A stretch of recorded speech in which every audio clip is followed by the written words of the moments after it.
एकाग्रता आणि प्राणायाम. मनुष्य आणि पशु यांच्यातला मुख्य भेद म्हणजे त्यांच्या एकाग्रतेच्या शक्तीतील भेद होय. कोणत्याही प्रकारच्या कामातील यश हे एकाग्रतेचं फल असतं. प्रत्येकाला एकाग्रतेसंबंधी थोडं बहुत माहीत असतं. तिचे परिणाम आपण रोज पाहतो. चित्रकला, संगीतकला इत्यादी कलातील श्रेष्ठ प्रतीचं यश हे एकाग्रतेचा परिणाम असतं. पशूंच्या ठिकाणी एकाग्रतेची शक्ती फार थोडी असते. ज्यांनी पशुला शिकवलंय त्यांना या गोष्टीची मोठी अडचण वाटते की पशुला सांगितलेलं तो सतत विसरत असतो. त्याला कशावरही आपलं मन दीर्घकाळ एकाग्र करता येत नाही. आणि हाच मनुष्य आणि पशु यांच्यातला भेद आहे. मनुष्याच्या ठिकाणी एकाग्रतेची शक्ती पशुहून अधिक असते. मनुष्यातील भेद देखील त्यांच्यातील एकाग्रतेच्या शक्तीतील भेदामुळे होतो. निकृष्ट मनुष्याची श्रेष्ठ मनुष्याची तुलना करून पहा. त्यांच्यातील भेद एकाग्रतेच्या शक्तीतील प्रमाणाचा आहे. त्यांच्यात हाच काय तो भेद आहे. काही वेळा प्रत्येकाचंच मन एकाग्र होतं. ज्या गोष्टीवर आपलं प्रेम असतं त्यांच्यावर आपण आपलं मन एकाग्र करतो आणि ज्यांच्यावर आपण आपलं मन एकाग्र करतो त्याच गोष्टीवर आपण प्रेम करत असतो. अशी कोणती आई आहे की जिला आपल्या मुलाचा साधासुद्धा चेहरा आवडत नाही? तो चेहरा तिच्या दृष्टीने जगातला सर्वात सुंदर चेहरा असतो. तो तिला आवडतो याचं कारण हे की ती त्याच्यावर आपलं मन एकाग्र करत असते. आणि प्रत्येकजण जर त्याच चेहऱ्यावर आपलं मन एकाग्र करू शकला तर प्रत्येकालाच तो आवडेल. मग सर्वांनाच तो चेहरा अत्यंत सुंदर वाटेल. ज्या वस्तू आपल्याला आवडतात त्यांच्यावर आपण सर्वजण आपली मनं एकाग्र करतो. जेव्हा आपण मधुर संगीत ऐकतो तेव्हा आपली मनं त्यावर खेळून जातात आणि आपण ती तिथून काढून घेऊच शकत नाही.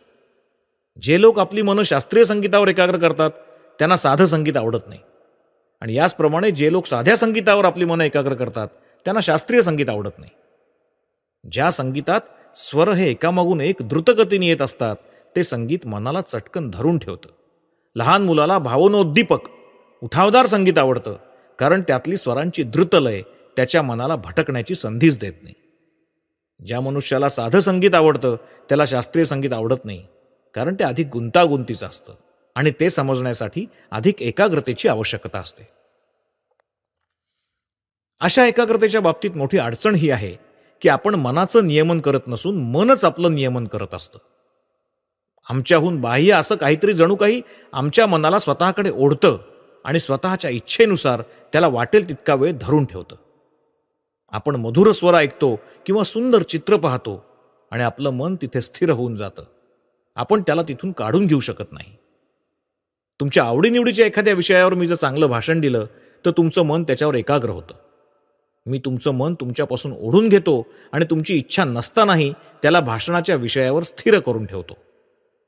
अशा रीतीने आपली इच्छा नसतानाही आपलं लक्ष वेधलं जातं. आपली मनं विविध विषयांवर एकाग्र होतात. आपला त्यावर काही इलाज नसतो.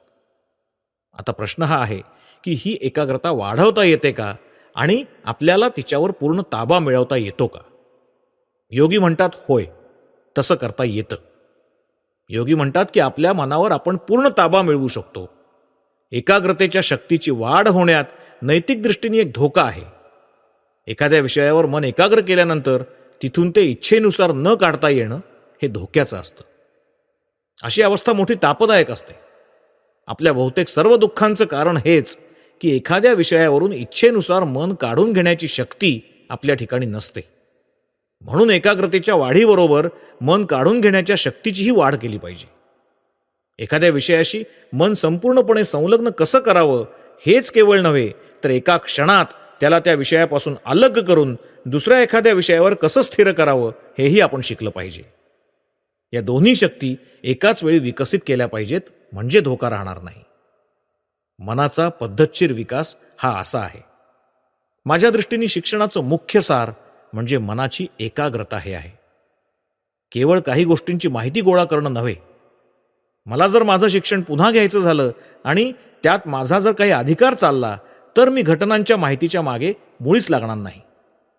मी मानसिक एकाग्रतेची आणि मन अलग करण्याची शक्ती विकसित करीन आणि मग अशा निर्दोष साधनांनी मनानी मी इच्छेनुसार घटनांची माहिती गोळा करीन.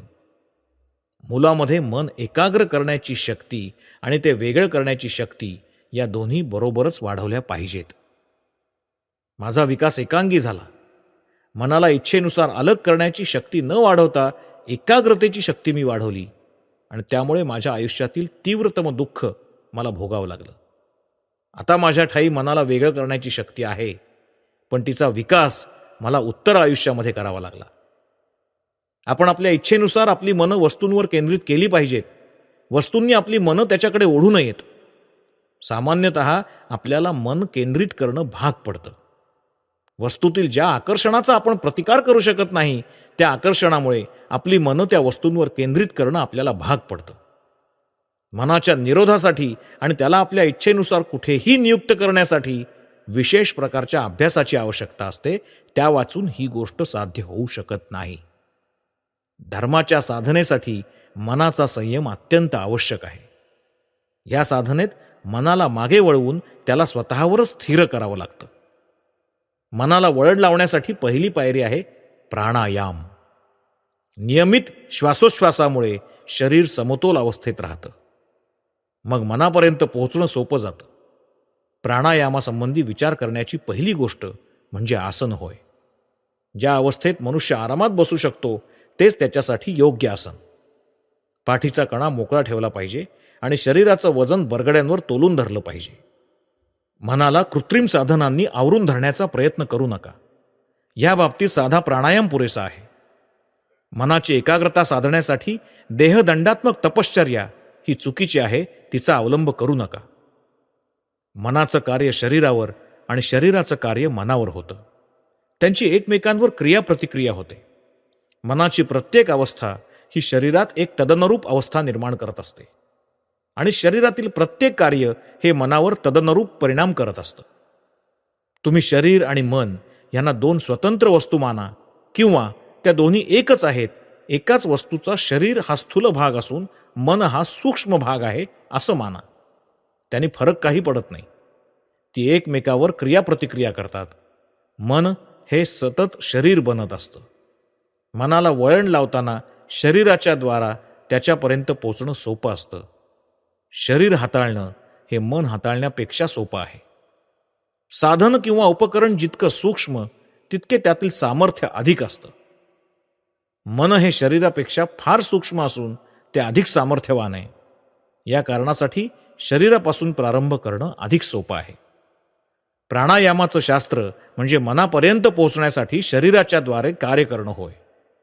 या मार्गानं आपण शरीरावर ताबा मिळवतो आणि मग शरीरातील सूक्ष्म कार्याची जाणीव आपल्याला व्हायला लागते.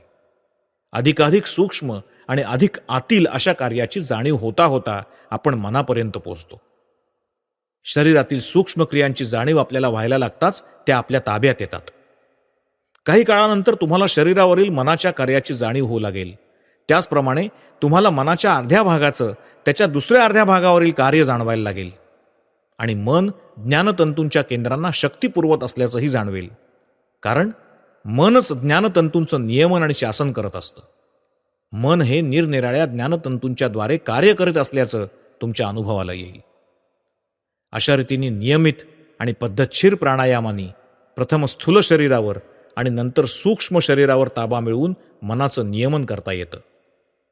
प्राणायामाच्या पहिल्या प्रक्रियेत मुळीच धोका नसून ती अत्यंत आरोग्यदायक आहे. तिच्यामुळे तुम्हाला निदान चांगलं आरोग्य लाभून तुमचं स्वास्थ्य सामान्यपणे सुधारेल. प्राणायामाच्या इतर प्रक्रिया हळूहळू आणि काळजीपूर्वक सुरू केल्या पाहिजेत.